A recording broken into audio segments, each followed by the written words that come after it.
প্ৰথমতে আমি প্ৰতি বছৰে আমাৰ অসমীয়া জাতিটোৰ কাৰণে এটা দুৰ্ভাগ্য যে আমি বান সমস্যাটো আমি কান্ধত লৈ আহিছোঁ। অতিকৈ দুখৰজনক অৱস্থা, বহুতো মানুহৰ ঘৰ দুৱাৰ হেৰাই গৈছে। আমি সেইটো সঁচাকৈ মানে ভগৱানক প্ৰাৰ্থনা কৰিছোঁ যাতে তেওঁলোকে যাতে কেনেবাৰে ঠিক হওক। আৰু ইয়াৰ দ্বাৰাই মই সকলো নেতা, সকলো প্ৰতিনিধি, সকলোকে মই আহ্বান কৰিছোঁ যাতে অসমীয়া জাতিটোৰ কাৰণে একত্ৰিত হওক। বিশেষকৈ এইটো সমস্যাৰ কাৰণে বানপানীৰ সমস্যাটো আমি ৰাষ্ট্ৰীয় পৰ্যায়লৈ লৈ যাব লাগিব। সকলোৱে কয় মোদী হে তো সম্ভৱ হে, মোদী হে তো মতলব সব কুছ হে। এতিয়া যদি মোদী ডাঙৰীয়ে যদি এই সমস্যাটো দৃষ্টিগোচৰ আমি যদি কৰিব পাৰোঁ, তেওঁ যদি এইটো যদি সমাধান কৰিব পাৰে, তেনেহ'লে আমি খুব সুখী হ'ম। আৰু আমাৰ যোনজন মুখ্যমন্ত্ৰী ডাঙৰীয়া আছে, তেখেতে এজন ডাইনামিক লিডাৰ। মই ভাবোঁ তেখেতৰ ছাত্ৰছায়াতে, তেখেতৰ আশীৰ্বাদতে আমাৰ এই যোনটো সমস্যা আমি প্ৰতি বছৰে আমি সন্মুখীন হৈ আহিছোঁ, সেই সমস্যাটো আমি ৰোধ কৰিব পাৰিম। সেইটোৱে।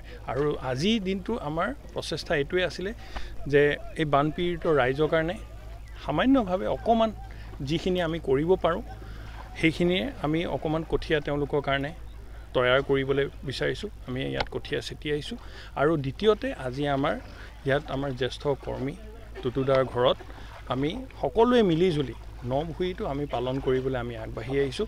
আৰু ইয়াৰ দ্বাৰা আমি দেখাব বিচাৰিছোঁ যে অসমীয়া জাতিটো যেনেদৰে একত্ৰিত আছিলে গাঁৱলৈ, নামঘৰলৈ, সমাজখনলৈ, তেনেকৈ আমি আকৌ একত্ৰিত হোৱাটো বহুত প্ৰয়োজন। কিয় কাৰণে সমস্যা দুদিনমান আগতে সমস্যাটোৰ কথা হেমন্ত বিশ্ব শৰ্মা ডাঙৰীয়া, আমাৰ মুখ্যমন্ত্ৰী ডাঙৰীয়া, মাননীয় মুখ্যমন্ত্ৰী ডাঙৰীয়া আমাক কৈ গৈছে কিদৰে অসমীয়া জাতিটো সমস্যাৰ পৰা বিভিন্ন সমস্যাই আগুৰি ধৰিছে এই সমস্যা কিন্তু ৰোধ কৰিবলৈ আমি এই জাতিটো একত্ৰিত হোৱাটো বহুত প্ৰয়োজন বুলি মই অনুভৱ কৰোঁ ইতিমধ্যে আগতকৈভাৱে আৰু মই ভাবোঁ গভৰ্ণমেণ্টে যিমানখিনি পাৰে প্ৰচেষ্টা হাতত লৈছে এতিয়া ৰাইজৰ কথা আমি আগবাঢ়ি যাব লাগে গভৰ্ণমেণ্টৰ লগত মিলিব লাগে একজোট হৈ পেলাই অসমীয়া সমাজখনৰ কাৰণে কাম কৰি যাব লাগে শিক্ষিত নিবনুৱা প্ৰতিজনে বিভিন্ন কামত যিমান ব্যস্ত নহওক এজন প্ৰতিনিধিৰ পৰা আদি কৰি এজন চাকৰিয়াললৈকে প্ৰতিজনে কিন্তু এবাৰ হ'লেও আমাৰ এই থলুৱা মাটিত আমাৰ কিন্তু ভৰি দিয়াটো উচিত আৰু প্ৰতি বছৰে যদি তেওঁলোকে নিজৰ ঘৰৰ বা নহ'লেও আনৰ যদি মাটিত যদি অকণমান থিয় দিয়ে